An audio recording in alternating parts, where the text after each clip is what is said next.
I feel like you're introducing Royale. We have Royale here, so Yep. we're just really excited. We're gonna bring So we're him gonna in. bring him on in, and Yeah. I wanted Hello, hello. How you I doing? wanted to do so. Welcome, Royale, and just oh my god! But I wanted to do like 3 rapid fire questions before we jump into this other conversation with What's Rikki. happening, Rikki? I gotta say hi to Rikki first before we. Hey, Royale. That's my sister right there. What up, Rikki? So we kick you out. Right, Nah. right. All right, and Good, Royale, man. you're saying rapid fire. But Rick, who is your favorite comedian? Like rapid fire, like if you have to name a top 3, we understand. But who are your favorite? Alive or Alive or dead? Or Dead alive or or alive? dead or Dead or alive? I look. I was Fictitious is okay also. Fictitious is okay. I'm a big Robin Harris fan. Okay. Nice. All right. You going with 1 or you going with 3, Rikki? Oh, I get 3 of them? You get 3. You get 3. I figure 1 might be too hard. That might be, No. I'm taking Robin Harris. I'm taking for sure Richard Pryor. Okay. And I think Dave. All right. Which leads us to the next one. Funniest moment between you and Dave that you feel comfortable sharing, like whatever you like to share. Like, is there something you could say that was so like the funny story that you'll tell your own grandchildren about, working with Dave? Oh gosh, I don't know if I'm telling my grandkids some of the stuff, but let me get a little. Go older. for it. They'll be able to take it by that generation. It's fine. No, I mean, look, Dave is funny, but more than anything, he's smart. But the funny thing, yesterday he walked in. Day before yesterday, he walked off stage, and I was speaking to Donnell, and I said, I can't see it. This font is so small. He's like. He turned around. He's like, Rikki, that's utter bullshit. No way. He's like, you have the largest font ever. I've seen that from across the room. So he's always talking about my font on my phone. So that's like the last time where I just had to laugh. And like, here we go. But working around comedians, I'm always the butt of the jokes. So it's part of it.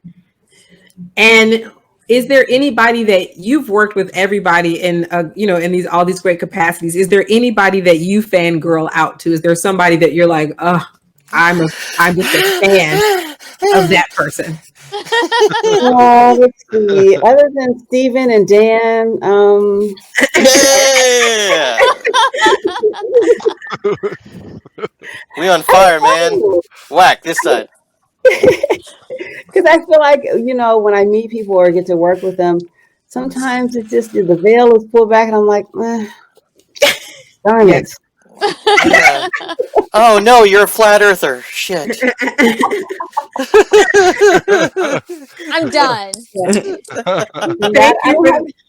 I feel like I meet them and I work with the ones I really like. I just continue to work with them. Wow. Very nice. We want to somehow squeeze it in, like Fresh Prince of Bel-Air reunion, but I wanted so we've got this other thing because Royale, I'm so happy you're here, and Rikki actually introduced you. We had a big package planned for you, but like Rikki just talking. Listen, I'm sitting in the waiting room listening to Rikki's interview. Going, you can leave me in here. I'll just sit back and continue listening. Sitting down here writing, taking notes. Like, oh yeah, that's right. We did work on that together. Oh, that's right. Rikki put some money in my pocket.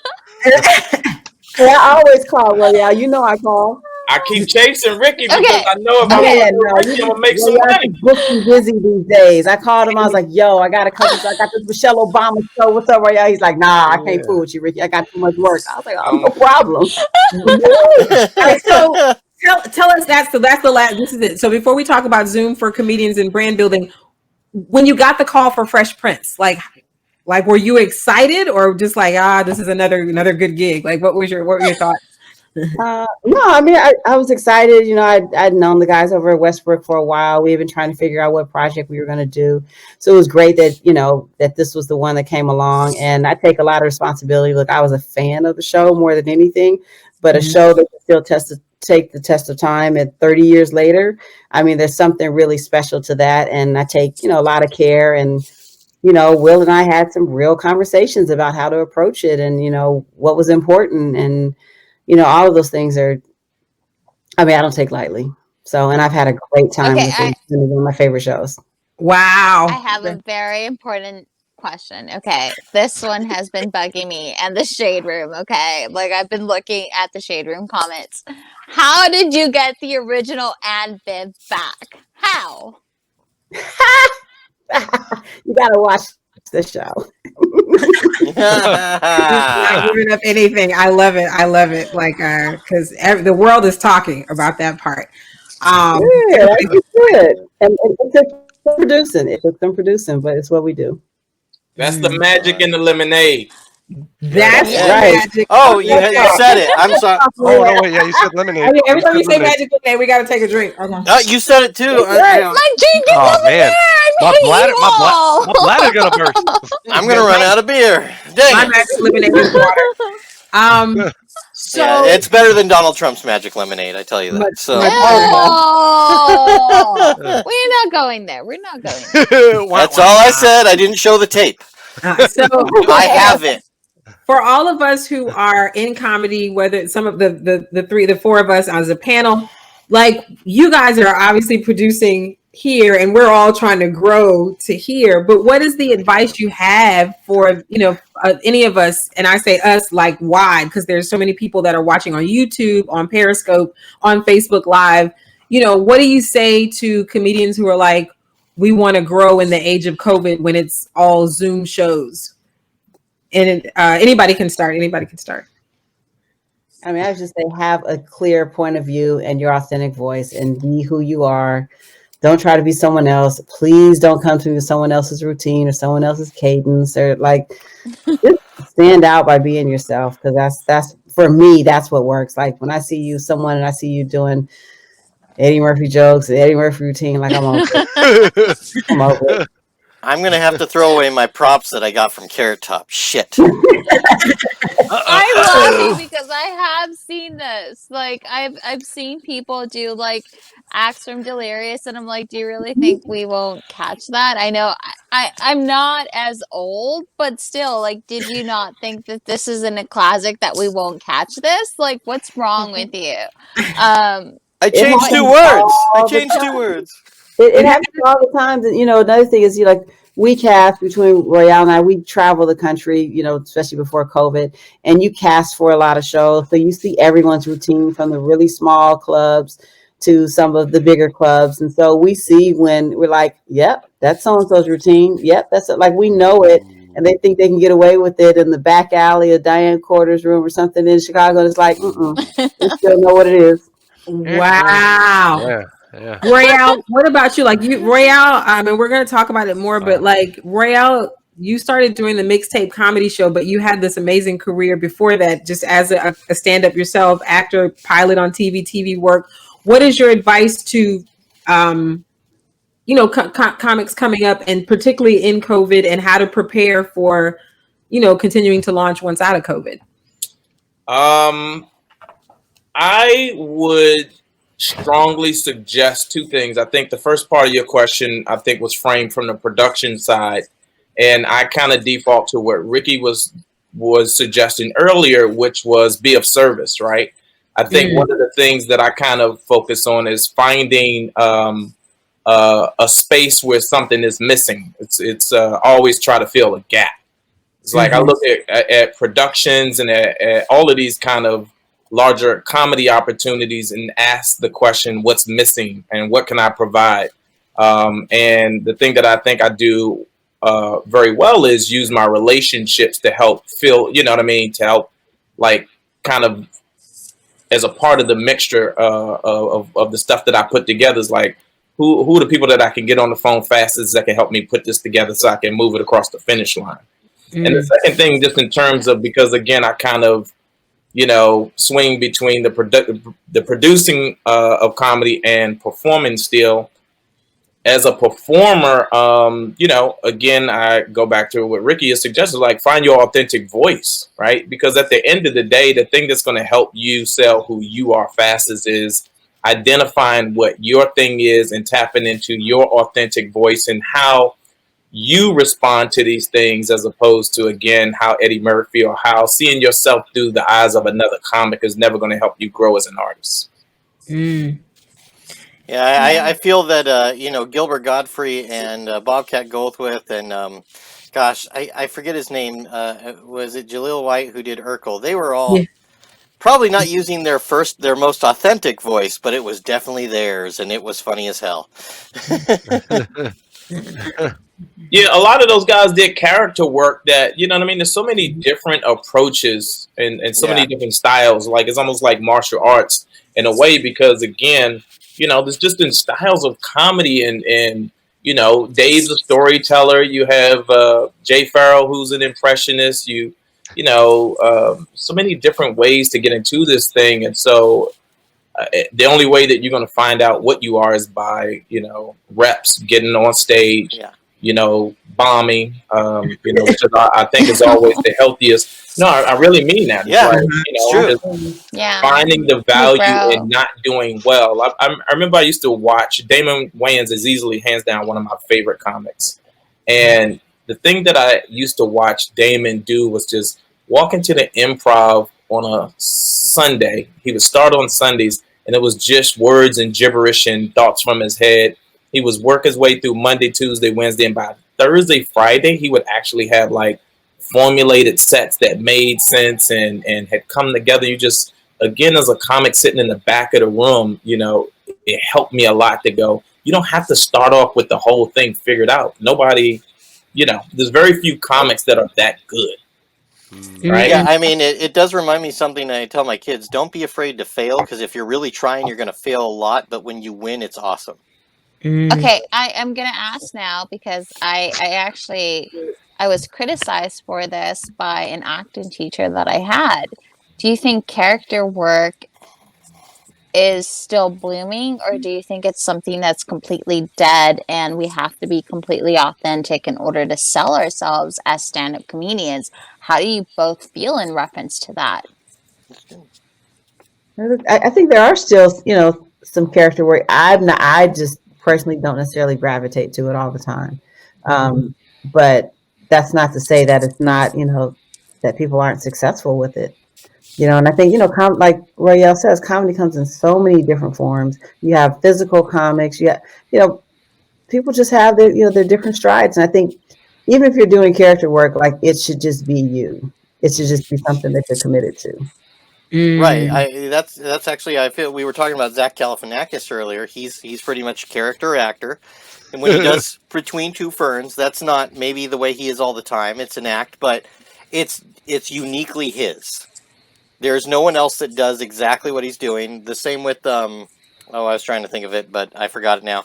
But actors like that basically they show this character. It is who they are, but it's this distortion of it, kind of like what Stephen Colbert was doing for such a long time on the Colbert Report, right?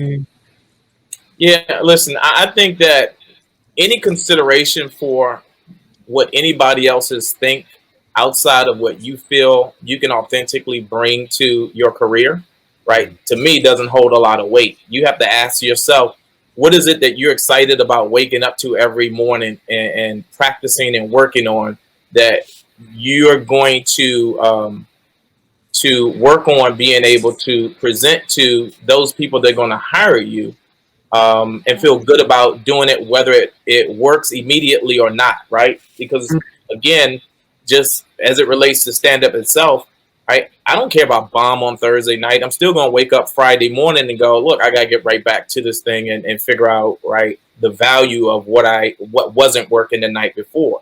So I'm not considering what somebody in the audience thought or what a casting director or even a director or another producer thinks. I have to 100% be able to rely on the thing that I have signed on to bring to the stage for myself and myself only. If somebody else finds value in it, that's great for them.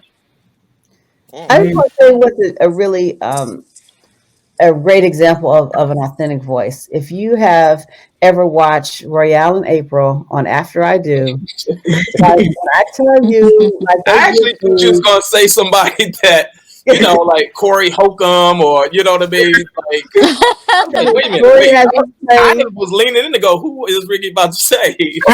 Because you don't understand how much.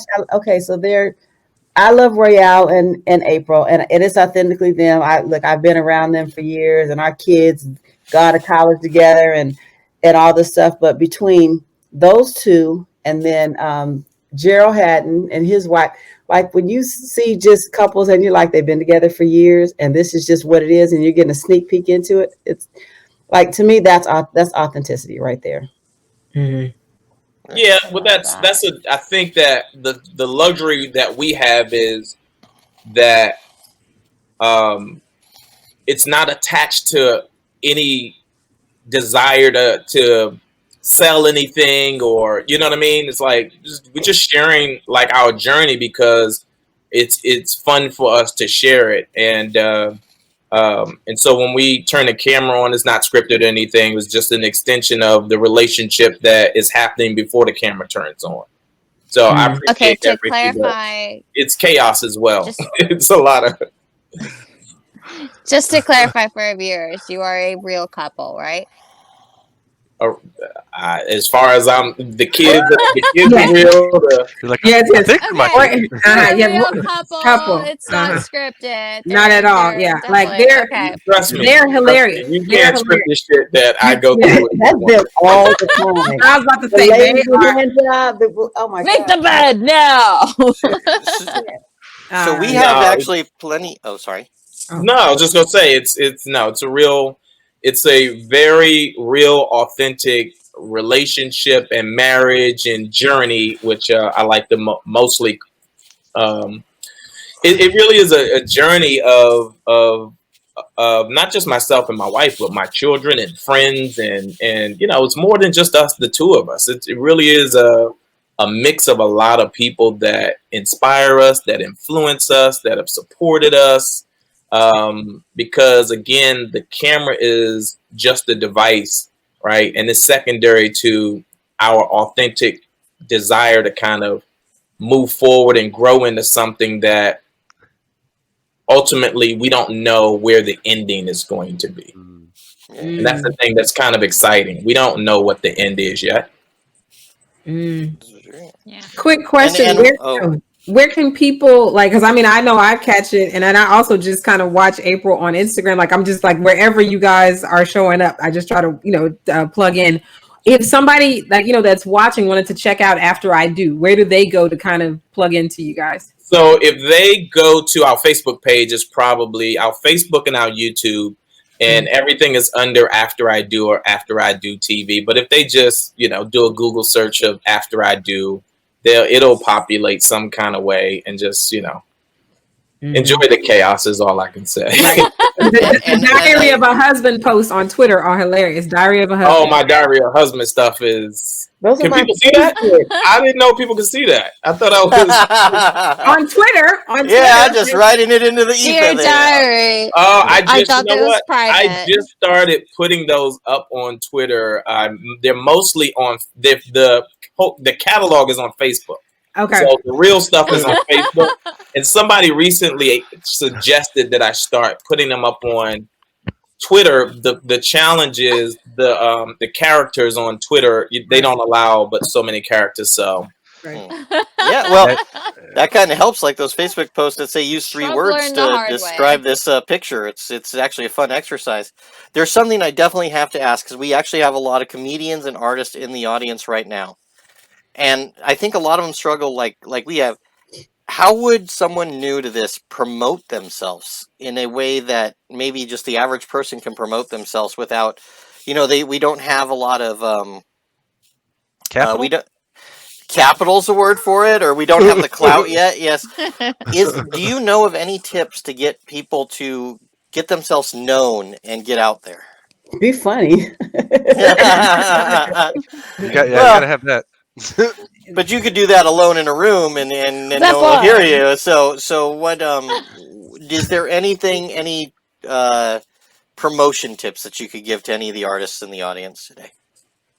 I mean, look, I represent a lot of people that use social media as a huge platform for themselves, but they also will get up. I mean, when DC first started, he was like, I want to do stand up. I was like, well, look, you better show up at those clubs, stand in the back of the room, watch the people who you absolutely love. You need to bomb a couple times. You need to learn how to take the mic and move it to the side of the stage. When you get on the stage, I need you to sit around Rodney Perry. I need you to sit around these different people that are comics and learn your craft.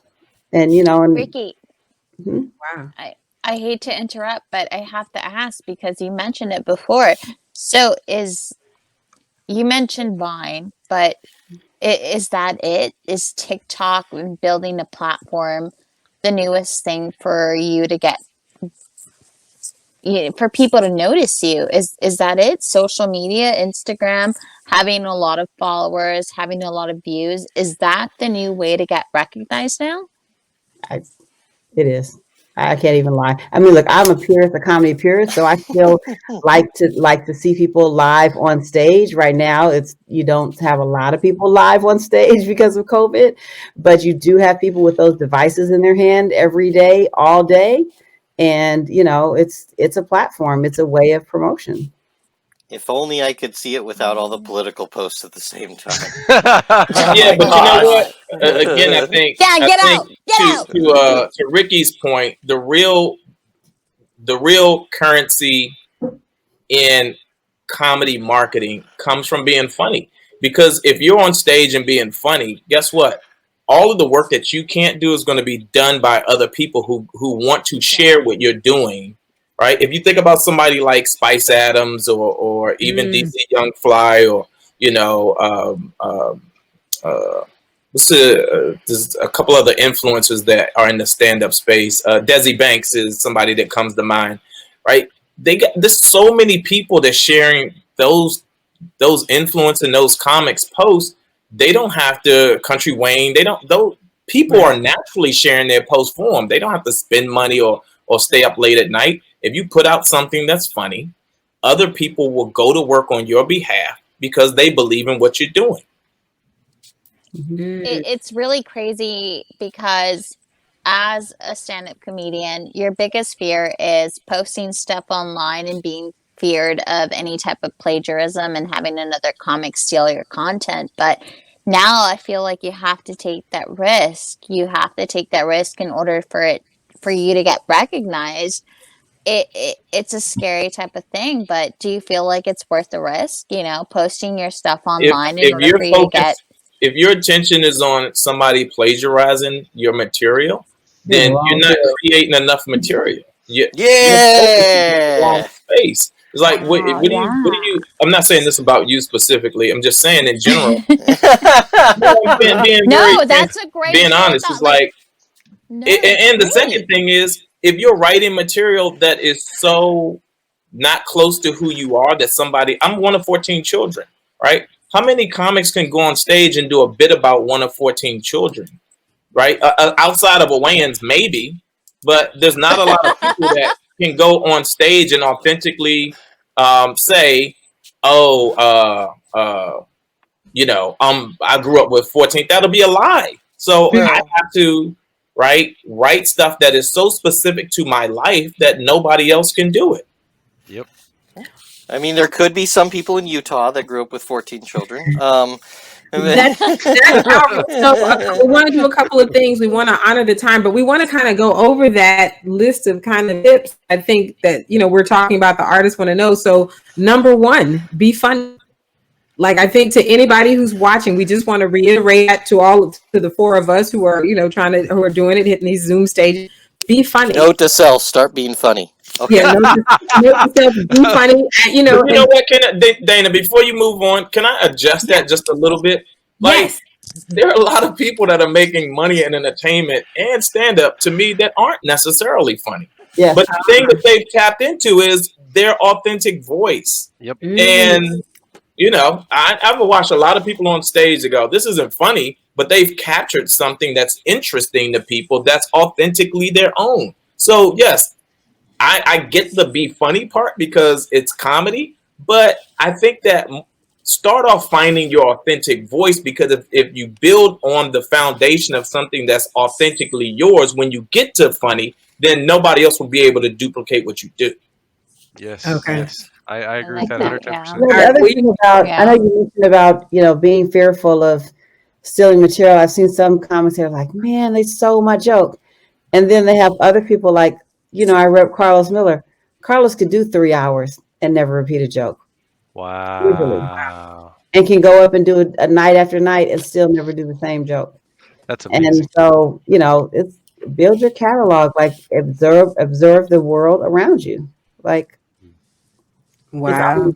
I think that's a strong lesson we all have to learn. It's not be fearful and have enough material in order to not fear that.